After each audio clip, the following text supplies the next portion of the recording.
Hello, everyone, and welcome to a very festive episode of Equilibrium.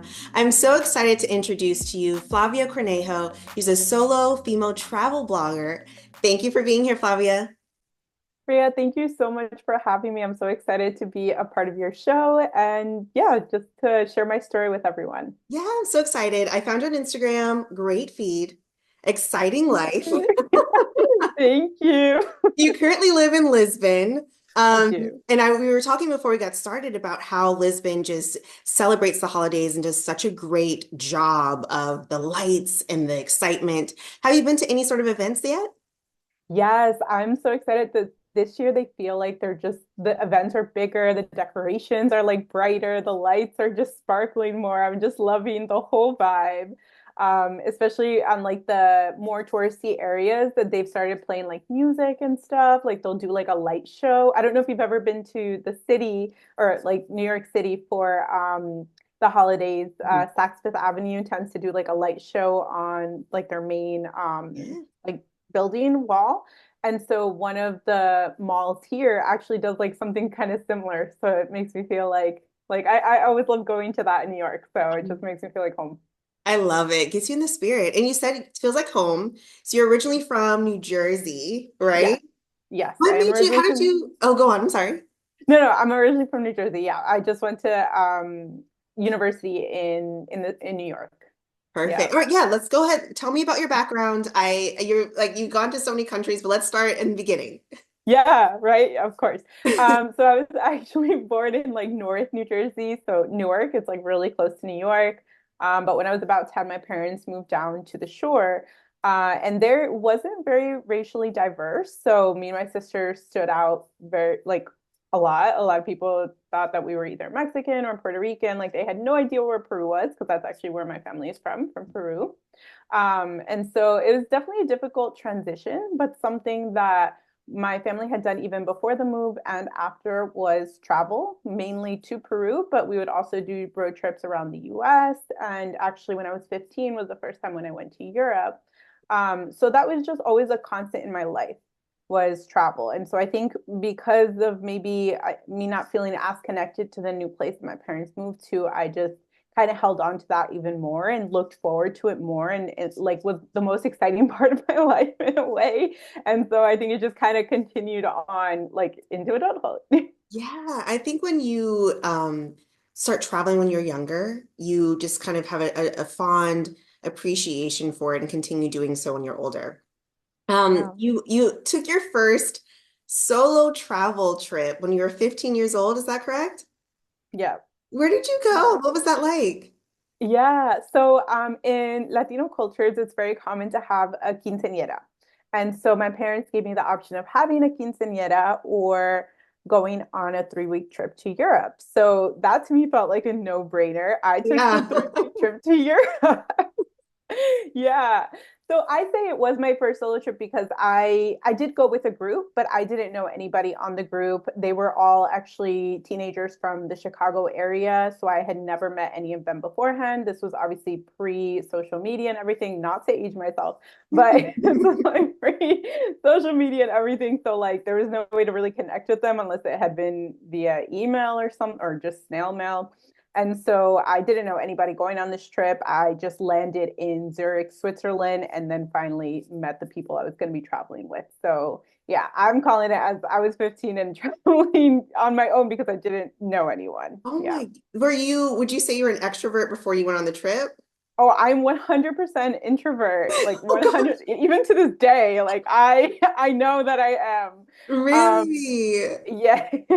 Yeah, How? I mean, when I was younger, sorry, go ahead. Oh, No, no, go. no, no, go on, go on. When I was younger, I was definitely a lot shyer. So it did take me a while to kind of break out of that. And once I found more of my comfort zones where it was like, areas that I really love and travel is something I just love talking about in general, that I can just talk about it all day. Mhm, mhm. But obviously, other things like I still notice to this day, like when it comes to recharging, I definitely do that better on my own. And so I definitely am an introvert with some extrovert tendencies at times.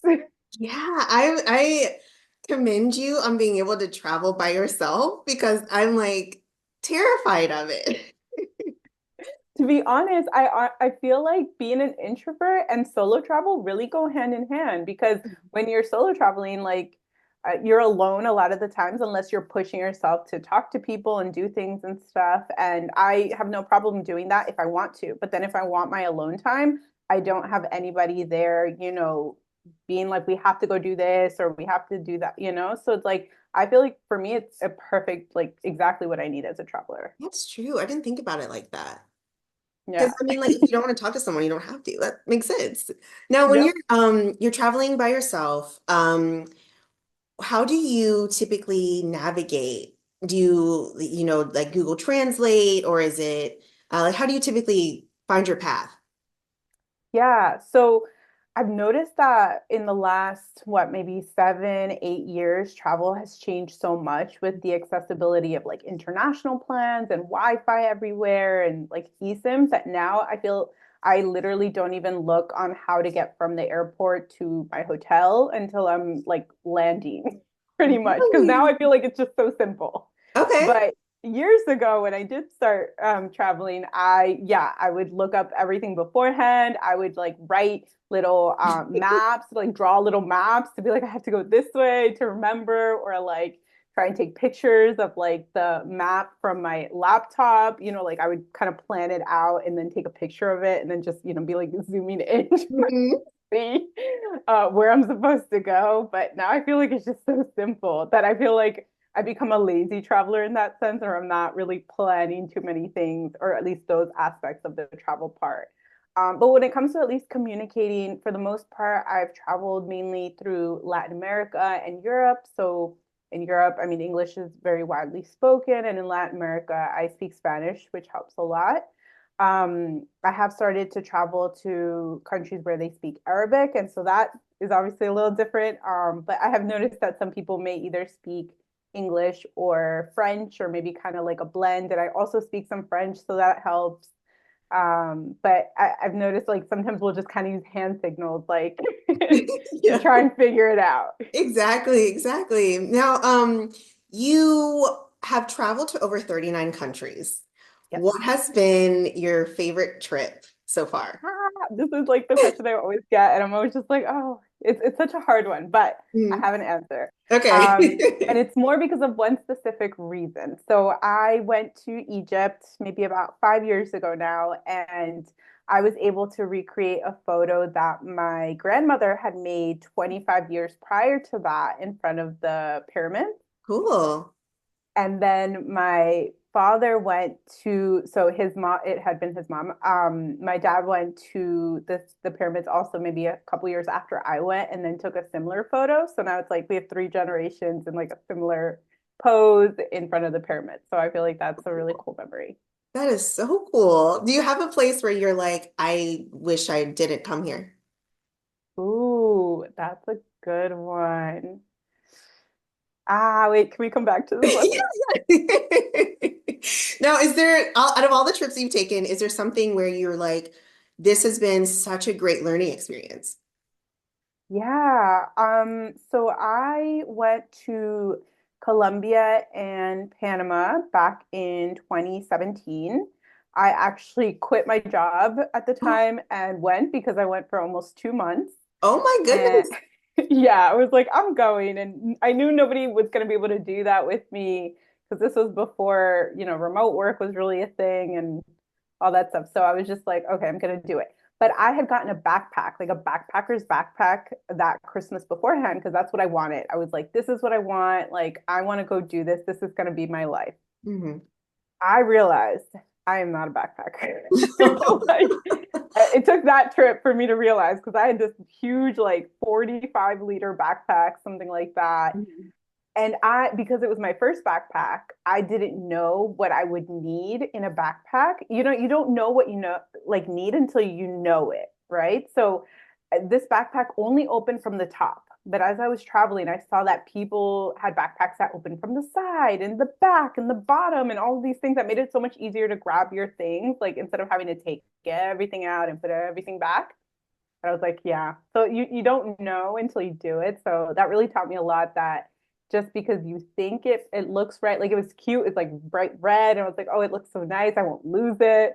but then it just wasn't the most practical thing. Exactly. Like, you're like, I'm stylish, I look great, but like I can't find a thing. Yeah, like I just gotta throw everything out and put it back in. Right. Now you make great content. And you one of the things that you really focus on is creating content for Latina travelers, which I think is absolutely amazing. Tell me why that's so important to you. Yeah, so when I went on that first trip at 15, nobody on the trip was actually any person of color. Like everybody was it was white. And as I continued to go on more trips, whether on my own or since then I've done maybe a couple of group trips, the percentage of Latinas is always one of the smallest. And so I felt like there just wasn't enough representation or just like presence of Latinas in certain spaces. And so I wanted to, with the content that I create, show that we are here. Maybe we're just not in the same places and somehow we need to find each other. But just to show that we are here, that like we deserve to be in certain spaces that maybe we don't see ourselves represented. And so by creating content with them in mind, I hope to like change that narrative and in the future it be more like common like knowledge and just like have that representation there. And one of the things that you did is actually create a retreat for women of color, and it's Yeah. related to wellness. Talk to me about how that kind of goes hand in hand with your travel. Yeah, so I actually co-hosted this. We call it the Women of Color Wellness Retreat with another Latina. She's of Dominican descent that I met at a Latino Travel Fest in New York a couple of years ago. And so she and I had this idea, like as we were talking, that there aren't really many spaces where women of color get to just relax and be, right? Where you're always under some type of pressure or stress, whether it's like from family being like our parents or family being like our kids or maybe our like partners. Like there's always our jobs, like all of these outside factors that maybe don't let us just be present and in the moment. And so, with that in mind, the Women of Color Wellness Retreat came to be because we wanted a space where we could let go of those outside pressures and just stressors and just be in community in a relaxing, beautiful property. The one that we chose in Costa Rica was absolutely gorgeous, and just be in the moment, focus on our wellness in terms of like mental, physical, emotional, like all of the activities that we booked really focus on these different types of wellness and then also building community so other women of similar backgrounds also looking to do the same thing. So it was just a beautiful experience. I love it. What was the feedback like? Oh, the girls loved it. Oh, they loved it. Yes, it was just it's so great. Yeah, they were like, wow, like we never really give ourselves permission to just be and just relax and breathe and and it was beautiful. That sounds nice. I was looking at the videos and the pictures of it. So Costa Rica, why did you choose Costa Rica? Yeah, I've been a few times before, not specifically to this property, but as we started learning about the property, it's located on a quartz valley. And so just the property itself is supposed to give you relaxing and like healing type powers.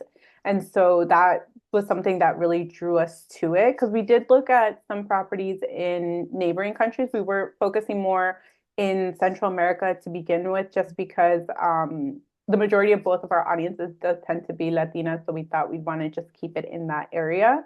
And then also because they come from the US, so it just also would be a little closer. But it was just the property that spoke the most to us. And honestly, we did a great job because they loved it. Yeah. Now, are you going to continue doing it? Like this is the first one, but are you going to continue doing it? That is the plan, yes. At least for the next one to be in the same property, and then we'll see if maybe we'll move to another one or stay in the same one. That's so exciting. Congratulations on that. Thank you. Now you solo travel a lot of the times, but you also do group trips as well. Is that correct? Yeah. Yeah. So this year, starting with the wellness retreat, which I co-hosted, but then I also started to do my own trips through my brand.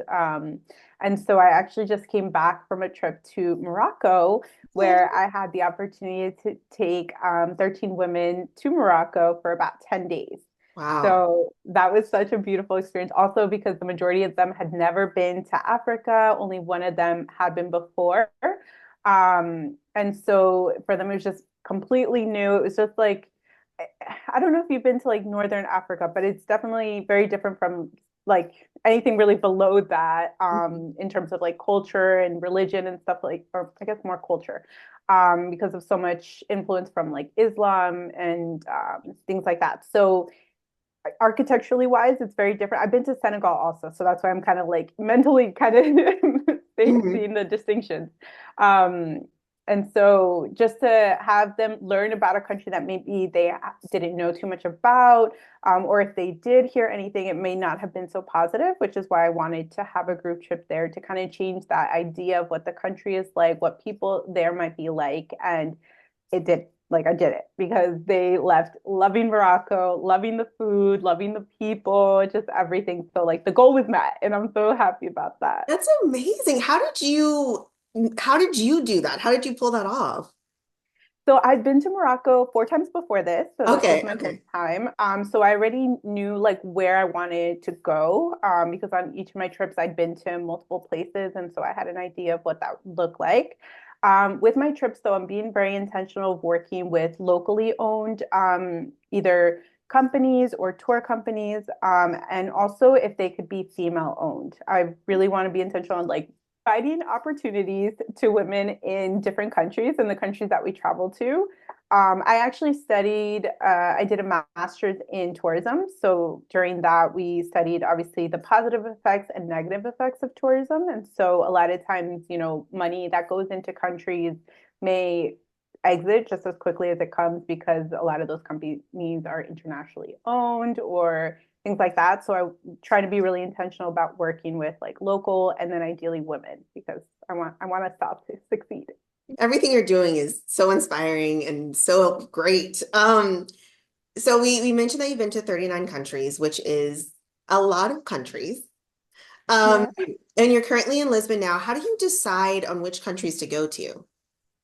Yeah. So I feel like at first it may have been a bit more intentional. Like when I went to Colombia and Panama, like I knew I wanted to go to Colombia and Panama, so I went. After I finished college, I moved to Peru for a year. And so during that time, I actually went to Chile, which is right next door. But also when I was in Peru, the opportunity to go to Cuba came up. And so I jumped on it because that opportunity had never come up before. So sometimes it's just like because I'm in the area and so going to something close by makes sense. But then I recently went to Uzbekistan, which I had been wanting to go to the sand countries for the longest. So when that opportunity came up, I was like, I'm going. Wow. And then So you I said did the it. Stan countries? Yeah, so there's a region, and it's Central Asia that a lot of the countries end in stan. So like Hmm. Uzbekistan, Kazakhstan, Afghanistan, Pakistan. There's like 6 countries, Hmm. and they all end in stan. So I I come never from heard it called that before. That makes yeah, sense though. yeah. So it's just like they're just a group. Mhm. Yeah. And what was that like? Was that good?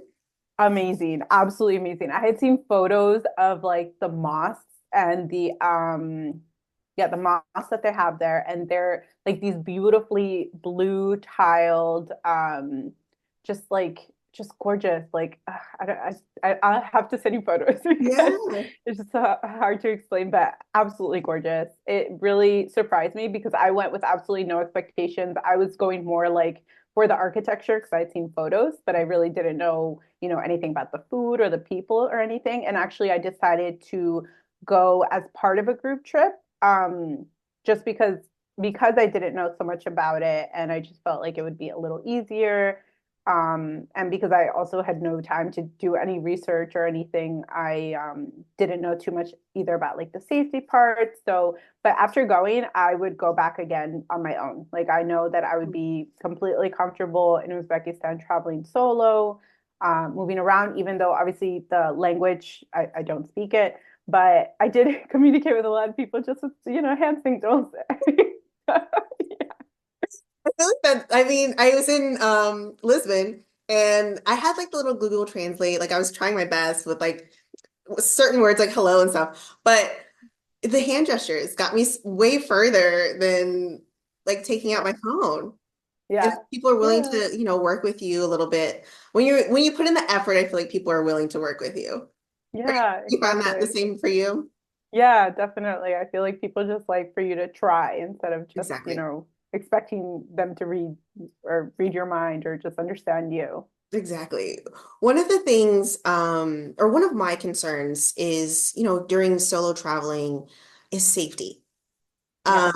Where I'm like, you go to these countries and you don't know anyone, don't speak the language. How do you navigate that?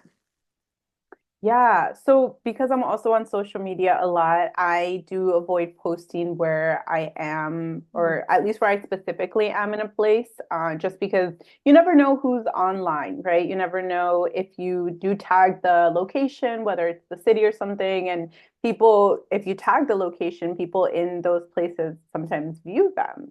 So they could easily find you. So I avoid doing that, just to, you never know, like there's been stories, like you just never know, Mhm. right? But I also, even if I'm traveling solo, I never like to say that I'm traveling solo. So I'll say that I'm just doing this excursion by myself, or I decided to do this day by myself, but then I either have my friend who I'll be meeting up with later, or my boyfriend that I'll meet up, somebody. So nobody thinks I'm necessarily alone. I Mhm. also share my location with some of my friends so they know where I am if something were to happen and I'm not responding or haven't responded for a while. I'll share my hotels or the areas that I plan to go to with like friends and family, so that way they know like where I'm supposed to be, like what dates and stuff. So I do try and be a bit proactive of that. Just because you never know, right? It's always better to be cautious and obviously hope that nothing happens. And for the most part, nothing does happen. But just in case, that way people know where I'm supposed to be or where I didn't end up going to if I don't say anything. And solo traveling has just gotten so popular recently. Yeah. Like, why do you think that is? I think people are just tired of waiting for other people. Like, I don't want life to pass me by and me not having done the things I wanted to. Like, had I waited for somebody to join me on that Colombia Panama trip, I probably still wouldn't have done it. Mm. And so, I mean, it can be a little scary and some days may be hard. I remember landing in Medellin because I went directly to Medellin and just being tired because my flight was so early that day. And I had now this massive backpack that I've never once before carried because, of course, since I'd never used it before, I way overpacked and I had all the things. I'm like, I need my whole closet. It's on I my hate when back. that happens. Yeah. Now I've changed so much. Now I actually carry, especially when I'm traveling within Europe, I just travel with a personal item backpack. Oh, So it's wow. very small. So Hmm. now I like my traveling and packing habits have changed completely since So then. you take a small bag, you what was the other thing you said? Oh, lazy travel. So you Yeah. like Yeah. don't even know until you land. That's hilarious. Yeah. No, I mean, I think if like, 18, 19-year-olds saw me not knowing that, the internet has changed so much, she'd probably be like, you're crazy. I'm like so stressed. I'm like, I need to know like I'm like that person that's like, I need to know everything where I'm going. That's hilarious. I I I feel want like to once you do know it so much more often that it just becomes kind of like a second nature thing. But yeah.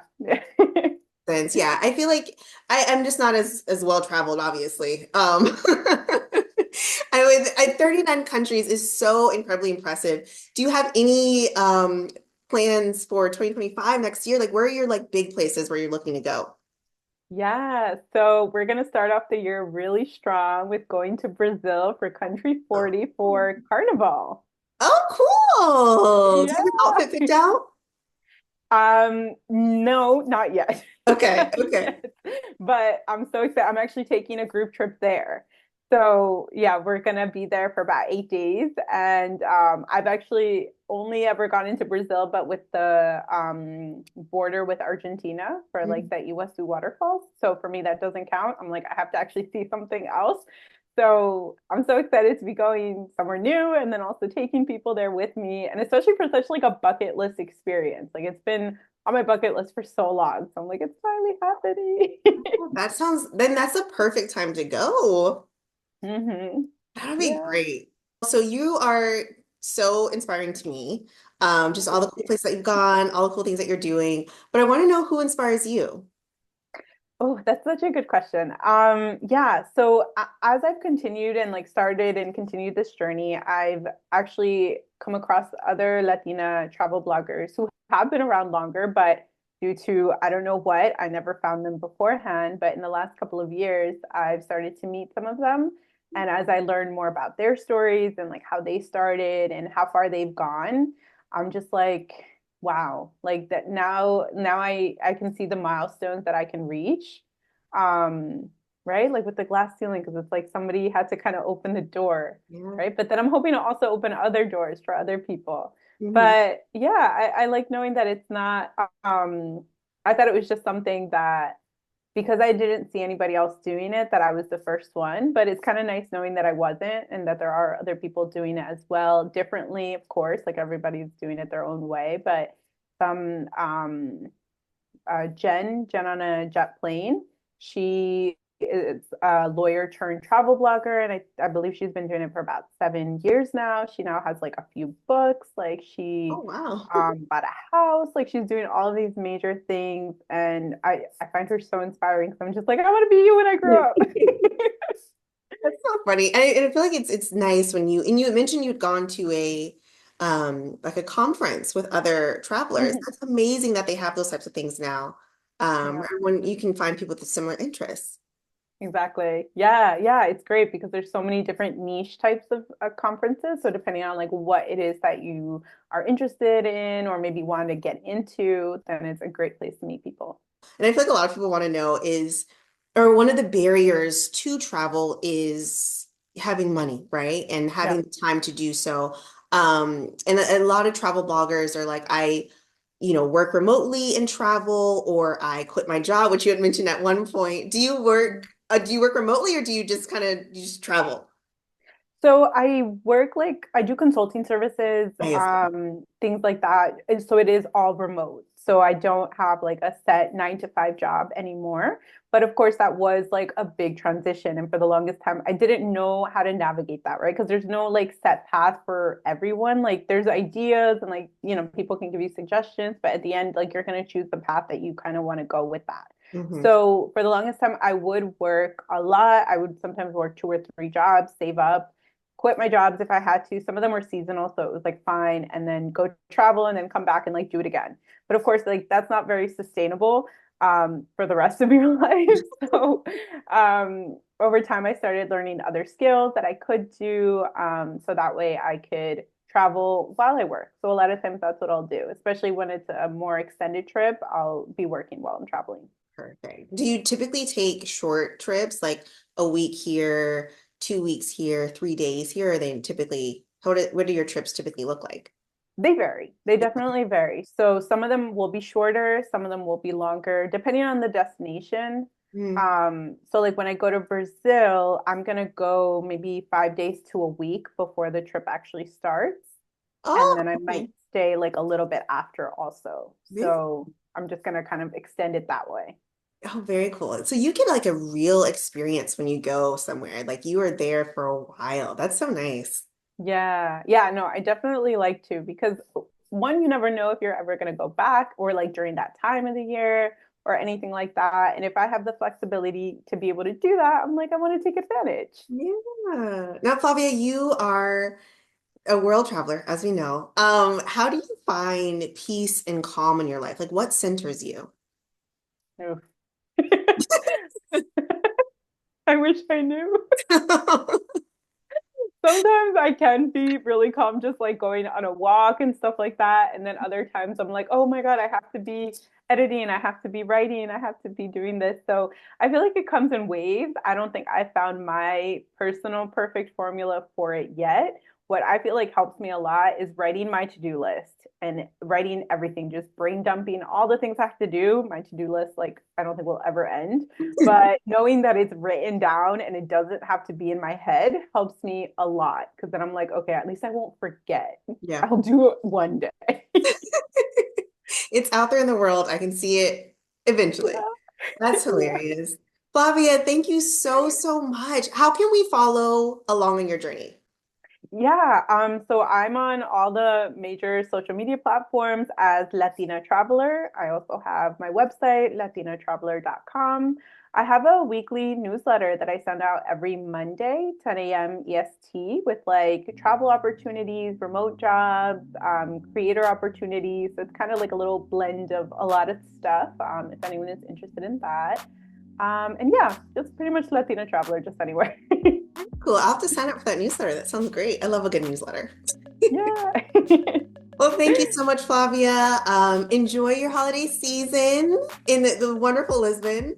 And we'll touch base again. Thank you so much. Yeah, no, thank you so much for having me. I'm so excited. And yeah, I hope you have a great holiday as well. Great, same to you. See you later, guys. Thanks for tuning in.